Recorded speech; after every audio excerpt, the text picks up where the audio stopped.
తెలంగాణలో betting apps అంశంపై SIT ఏర్పాటు చేశారు. ప్రత్యేక దర్యాప్తు బృందం ఏర్పాటు చేస్తూ డీజీపీ జితేందర్ ఆదేశాలు జారీ చేశారు.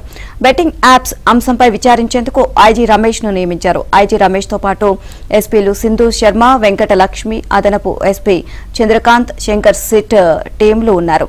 ఇక ఇప్పటికే బెట్టింగ్ యాప్స్ పై 2 కేసులు నమోదయ్యాయి. పంజాగుట్టతో పాటు మియాపూర్లో కేసులపై దర్యాప్తు జరుపుతున్నారు. నటులు, యూట్యూబర్స్, టీవీ యాంకర్లపై కేసులు నమోదు చేశారు.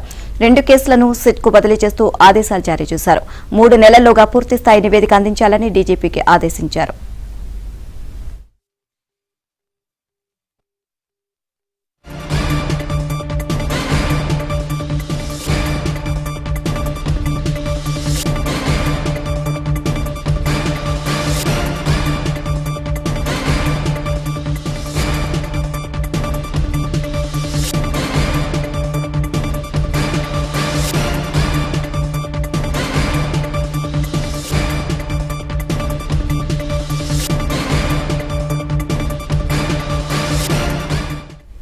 తెలంగాణలో బెట్టింగ్ యాప్స్ అంశంపై సిట్ ఏర్పాటు చేశారు. ప్రత్యేక దర్యాప్తు బృందం ఏర్పాటు చేస్తూ డీజీపీ జితేందర్ ఆదేశాలు జారీ చేశారు.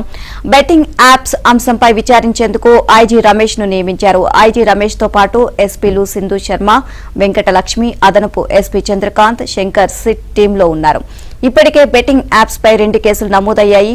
పంజాగుట్టతో పాటు మియాపూర్లో కేసులపై దర్యాప్తు జరుపుతున్నారు. నటులు, యూట్యూబర్స్, టీవీ యాంకర్లపై కేసులు నమోదు చేశారు. 2 కేసులను సిట్ కు బదిలీ చేస్తూ ఆదేశాలు జారీ చేశారు. 3 నెలల్లోగా పూర్తిస్థాయి నివేదిక అందించాలని డీజీపీ ఆదేశించారు.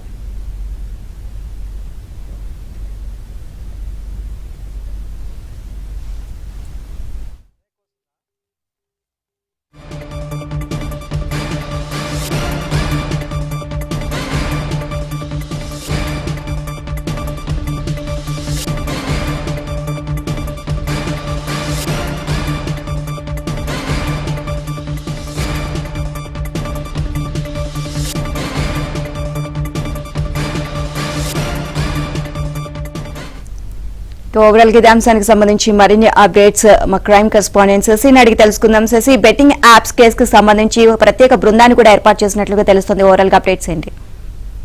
బెట్టింగ్ యాప్స్ వ్యవహారం మీద ప్రభుత్వం చాలా సీరియస్గా వ్యవహరిస్తుంది. బెట్టింగ్ యాప్స్ని నిరోధించాలంటూ కూడా ఇప్పటికే ప్రభుత్వం భావిస్తోంది. సో ఈ బెట్టింగ్ యాప్స్కు ఎవరైనా సరే ప్రత్యక్షంగా పరోక్షంగా సహకరించి ఇతరులకు ఇబ్బంది కలిగించేలా లేకపోతే ఇతరులను అగాధంలోకి నెట్టేసేలా ఈ బెట్టింగ్ యాప్స్ వ్యవహరిస్తే మాత్రం ఖచ్చితంగా తీవ్ర చర్యలు ఉంటాయంటూ కూడా ఇప్పటికే సీఎం అసెంబ్లీ వేదిక స్పష్టం చేయడం జరిగింది. ఇందుకు సంబంధించిన ఒక సిట్ ఏర్పాటు చేస్తామంటూ కూడా ఆయన అసెంబ్లీలో ప్రకటించారు. సో ఇందులో భాగంగానే 5 సభ్యులతో కూడినటువంటి ఒక ప్రత్యేకమైనటువంటి దర్యాప్తు బృందాన్ని ఈ బెట్టింగ్ యాప్స్ దర్యాప్తు కోసం ఇప్పటికే ఏర్పాటు చేయడం జరిగింది.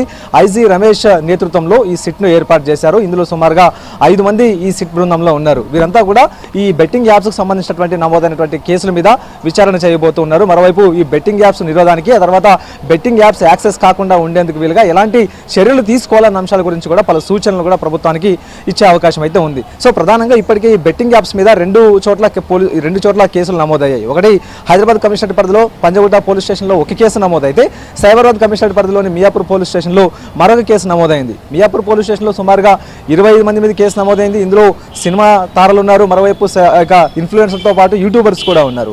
ఇక పంజగుట్ట పోలీస్ స్టేషన్లో నమోదైనటువంటి కేసుల్లో కూడా యూట్యూబర్స్, ఇన్ఫ్లుయెన్సర్స్ ఉన్నారు. అయితే వీరిని మాత్రమే విచారిస్తే ఇందుకు సంబంధించినటువంటి బెట్టింగ్ యాప్స్కి సంబంధించినటువంటి అంశాలు కొలిక్కొచ్చే అవకాశం ఉండదు, శాశ్వత పరిష్కారం లభించే అవకాశం ఉండదంటూ కూడా ప్రభుత్వం ఇప్పటికే భావిస్తోంది. సో ఈ బెట్టింగ్ యాప్స్ వెనకాల ఎవరెవరు ఉన్నారు, ఎవరు వీటిని ఆర్గనైజ్ చేస్తూ ఉన్నారు, మరోవైపు ఈ బెట్టింగ్ యాప్స్ ద్వారా ఎవరు లబ్ధి పొందుతున్నారు అన్న అంశాల గురించి లోతుగా దర్యాప్తు చేసి వారి మీద చర్యలు తీసుకుంటే తప్ప ఈ బెట్టింగ్ యాప్స్ అంశానికి శాశ్వత పరిష్కారం లభించదంటూ కూడా ప్రభుత్వం భావిస్తుంది. సో అందుకనుగుణంగానే ఇప్పుడు సిట్ ఏర్పాటు చేసి ఈ బెట్టింగ్ యాప్స్కి సంబంధించినటువంటి నిర్వాహకులు ఎవరైతే ఉన్నారో వారి మీద కఠిన చర్యలు తీసుకునే విధంగా కూడా ఈ సిట్ పనిచేయబోతుంది. ఇప్పటికే ఈ బెట్టింగ్ యాప్స్కి సంబంధించినటువంటి అంశాల మీద, ఈ నమోదైనటువంటి కేసుల మీద 90 రోజుల్లోపు పూర్తి స్థాయి నివేదిక ఇవ్వాలి, దర్యాప్తును పూర్తి చేసినట్టు కూడా ఇప్పటికే స్పష్టం చేయడం జరిగింది. సో ఇందులో భాగంగానే 90 రోజుల్లో ఈ యొక్క దర్యాప్తును పూర్తి చేసి నివేదిక కూడా ప్రభుత్వానికి సమర్పించనుంది. మరోవైపు బెట్టింగ్ యాప్స్ నిరోధానికి ఎలాంటి చర్యలు తీసుకోవాలి కూడా సూచనలు కూడా ప్రభుత్వానికి చేయనుంది. నీలిమ.